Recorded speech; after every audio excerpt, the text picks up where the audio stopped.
Hello everyone, welcome to YouTube channel of SPC. आज का जो ये हमारा टॉपिक है वो क्या है? हमारे पास जो हमारा टॉपिक है आज का वो है electric field intensity due to an electric dipole at an equatorial point. हम लोग क्या करने वाले हैं? इक्वेटोरियल पॉइंट पे किसी एक डाइपोल की वजह से इलेक्ट्रिक फील्ड की इंटेंसिटी को फाइंड आउट करने वाले हैं। ठीक है, चलो तो हम लोग आते हैं इसके डायग्राम पे, जो कि सबसे ज़्यादा इम्पोर्टेंट काम है इस डेरिवेशन के दौरान। ठीक है, हम लोगों ने क्या किया, सबसे पहले कंसीडर कर लिया कि अपने पास एक इलेक्ट्रिक डाइपोल है जिसका पॉजिटिव चार्ज ये है, नेगेटिव चार्ज ये है, पॉजिटिव क्यू नेगेटिव क्यू, इसका मिड पॉइंट ओ, डिस्टेंस कितनी होती डाइपोल की 2l, तो ये लेंथ कितनी हो गई l और l। ठीक, अब क्या करना है हम लोगों को? अब करना ये है कि O से R डिस्टेंस पे एक पॉइंट P है, O से R डिस्टेंस पे एक पॉइंट P है, और इस पॉइंट P पे हमें निकालनी है इलेक्ट्रिक फील्ड इंटेंसिटी। क्योंकि ये पॉइंट इस डाइपोल से 90 डिग्री पे है, इसीलिए इसको क्या बोलते हैं? Equatorial point. अब हमें पता है कि इलेक्ट्रिक फील्ड का डायरेक्शन पॉजिटिव चार्ज से पॉइंट की तरफ होता है और नेगेटिव चार्ज के लिए खुद नेगेटिव चार्ज की तरफ होता है। पॉइंट से नेगेटिव चार्ज की तरफ, पॉजिटिव चार्ज से पॉइंट की तरफ, पॉजिटिव चार्ज से पॉइंट की तरफ, नेगेटिव चार्ज के लिए पॉइंट से नेगेटिव चार्ज की तरफ, उल्टा। ठीक, तो यहां से जो इलेक्ट्रिक फील्ड का डायरेक्शन जाएगा वो कैसा जाएगा? ऐसा। ये कौन है? हमारा E1। कौन है? हमारा E1 है।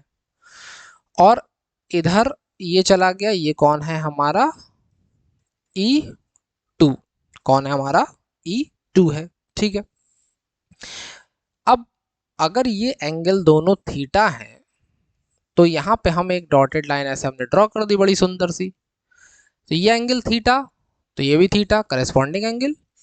ये एंगल थीटा, तो ये भी थीटा, अल्टरनेट इंटीरियर एंगल। अब हमें पता है, क्या पता है हम लोग को? हमें ये पता है कि इलेक्ट्रिक फील्ड इंटेंसिटी जो होती है वो कैसी क्वांटिटी होती है? Vector quantity. कैसी क्वांटिटी है? Vector quantity.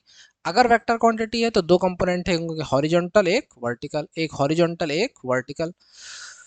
तो हमने क्या देखा कि वेक्टर गया ये, तो इसका हॉरिजॉन्टल कंपोनेंट कहाँ होगा? यहाँ। तो ये हो गया E1 cos थीटा, और इसका वर्टिकल कंपोनेंट कहाँ है? यहाँ E1 sin थीटा।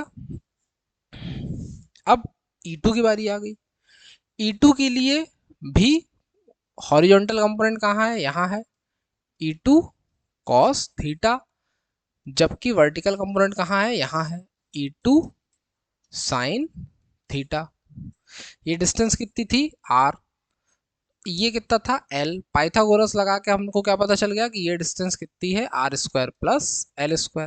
उसी तरीके से ये डिस्टेंस R है, ये L है, तो ये डिस्टेंस भी कितनी है? R² plus L²। जैसे ही इतनी बात खत्म हुई तो हमारा मैटर शुरू हो गया। ठीक, अब हम लोग लगाएंगे अपना नियम कायदा कानून। क्या लगाएंगे? हम लोग निकालेंगे now electric field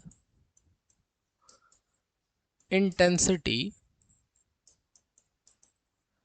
at point P। Point P पे इलेक्ट्रिक फील्ड इंटेंसिटी किसकी वजह से? एक बार निकालेंगे, किसकी वजह से? Due to plus Q charge, plus Q charge की वजह से। ठीक, क्या होगा? E1 equals to 1/4 pi epsilon naught Q upon, क्या होता है? Q अपॉन डिस्टेंस का स्क्वायर, डिस्टेंस का स्क्वायर। तो Q का डिस्टेंस पॉइंट P से कितना है? √R² plus L²। ठीक है, तो डिस्टेंस का क्या करना है? स्क्वायर करना है, तो अंडर रूट हट जाएगा। क्या बचेगा अपने पास? R² plus L²। Clear cut बात। अब and due to minus Q charge की वजह से क्या होने वाला है, E2 equals to 1/4 pi epsilon naught Q upon minus Q charge बैठा है यहाँ, और इसकी डिस्टेंस भी पॉइंट P से कितनी है, √r² प्लस l²। तो ये क्या बता रहा है कि इसका स्क्वायर करोगे तो ये भी आ जाएगा r² प्लस l²। अब जरा हमारे पास दो इक्वेशन है, इन दोनों इक्वेशन को जब हम लोग देखेंगे तो हमें दिखाई दे रहा है क्या कि दोनों इक्वेशन का RHS सेम टू सेम है। दोनों इक्वेशन का RHS क्या है, सेम टू सेम। इससे कोई शिक्षा मिली क्या हमको? हाँ, क्या शिक्षा मिली कि E1 किसके बराबर है, E2 के बराबर है। E1 किसके बराबर है, E2 के बराबर है। तो from equation 1 and 2 we have, क्या है हमारे पास कि E1 किसके बराबर है, E2 के बराबर है। ठीक है, अगर हमें पता है कि x x के बराबर है तो दोनों तरफ सेम चीज को ऐड कर सकते हैं या सब्ट्रैक्ट कर सकते हैं। तो हमने मल्टीप्लाई करा सकते हैं, डिवाइड कर सकते हैं। तो हमने क्या किया, साइन थीटा से दोनों तरफ करा दिया मल्टीप्लाई। तो जैसे ही साइन थीटा से मल्टीप्लाई कराया तो तुमको दिखाई दिया कि अरे अरे अरे अरे, ये क्या हो गया, साइन थीटा लगा है E1 और E2 के साथ। इसका मतलब ये E1 और E2 का क्या है, वर्टिकल कंपोनेंट है। क्या है, वर्टिकल कंपोनेंट है। देखो क्या दिखाई दे रहा है यहाँ पे कि ये E1 साइन थीटा है, ये E2 साइन थीटा है, दोनों क्या होगा, एक दूसरे के बराबर। अगर यहाँ से क्या किया जाए, 5 न्यूटन का फोर्स, यहाँ से 5 न्यूटन का फोर्स, तो रिजल्टेंट फोर्स क्या हो जाएगा, 0। तो उसी तरीके से दोनों का डायरेक्शन क्या है, अपोजिट। अपोजिट डायरेक्शन होगा तो क्या करना है हम लोगों को, ऐसे सिचुएशन में दोनों एक दूसरे को क्या करने वाले होंगे, कैंसिल करने वाले होंगे।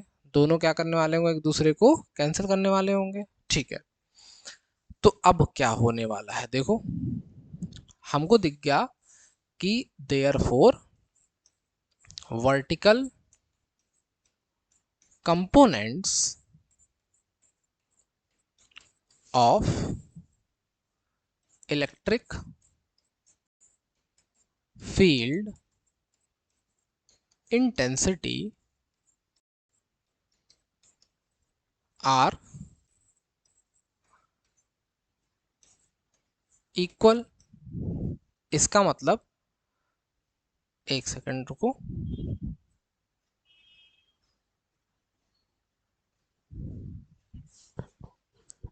चलो, थोड़ा सा अटक गया था। क्या देख रहे थे हम लोग कि दोनों के वर्टिकल कंपोनेंट क्या हो गए, बराबर हो गए।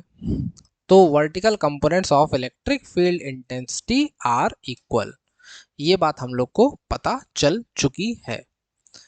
अब पूरा दारोमदार किसके ऊपर आ गया है, हॉरिजॉन्टल कंपोनेंट्स के ऊपर। ये जो बैठे हैं हॉरिजॉन्टल कंपोनेंट, इनके ऊपर पूरा दारोमदार आ चुका है।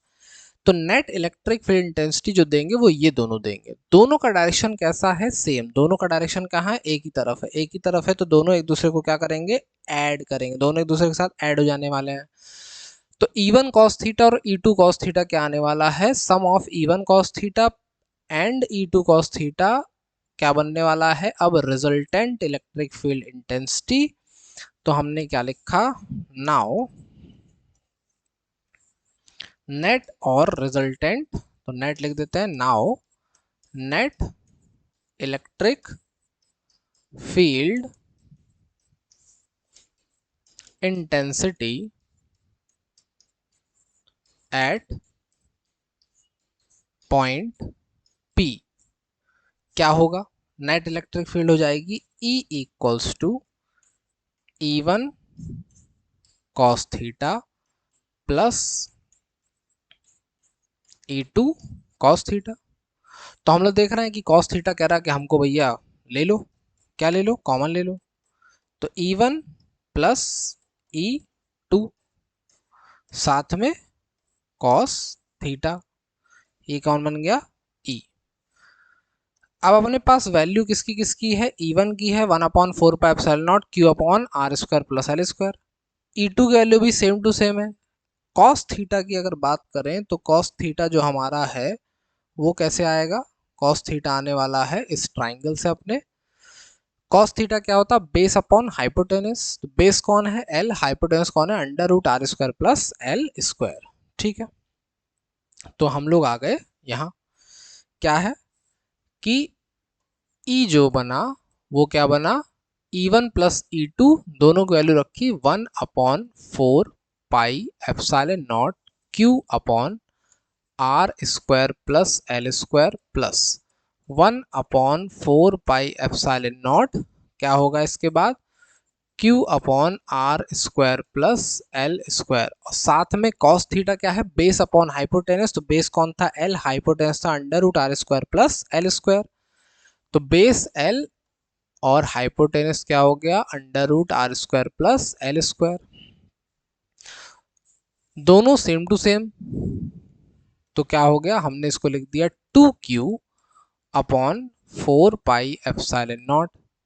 यहाँ पे R square plus L square आ गया साथ में, और देखो इस R square plus L square की पावर कितनी है 1, इसकी कितनी है 1/2। तो हमने 1 और 1/2 को ऐड कर दिया, क्या बन गया 3/2, और साथ में वो कौन बैठा, एल, तो इसको लिख दिया एल।